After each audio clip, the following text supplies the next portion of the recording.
Саламатсыңар балдар, 9 А классы. Баарыңарга салам айтабыз. Кыргыз адабияты сабагын баштайбыз. Бүгүнкү сабагыбыздын темасы Алы Токонбаевдин Мезгил учат повестин жыйынтыктоочу сабак болот. Чыгарманын жазылыш тарыхы.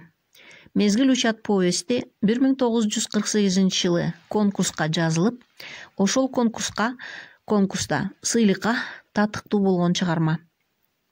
Азыр биз силер менен повестти окуп бүткөндөн кийин эмнелерди эстеп калышыбыз керек, ошол жөнүндө сөз кылабыз. Кандай каармандары бар? Жапар, Айтике, Сатар, Ашмахун, Наташа, Ташпай. Бул биз окуган бөлүмү жөнүндө болуп атат. Повесттин башкы кейипкери турмушта чыныгы жашаган кыргыздын туңгуч сүрөтчүсү Гапар Айтиев. Чыгарма эмне жөнүндө? Жапар аттуу кедей баланын кандайча атактуу сүрөтчү болуп өсүп жетилгенин баяндайт. Жаңы замандын шарапаты менен чыгармачылык таланты, багы ачылган кыргыз интеллигенттеринин турмушу жөнүндө.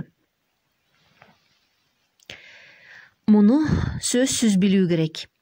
Повесттин башкы каарманы Жапардын прототиби Гапар Айтиев, кыргыздын туңгуч сүрөтчүсү.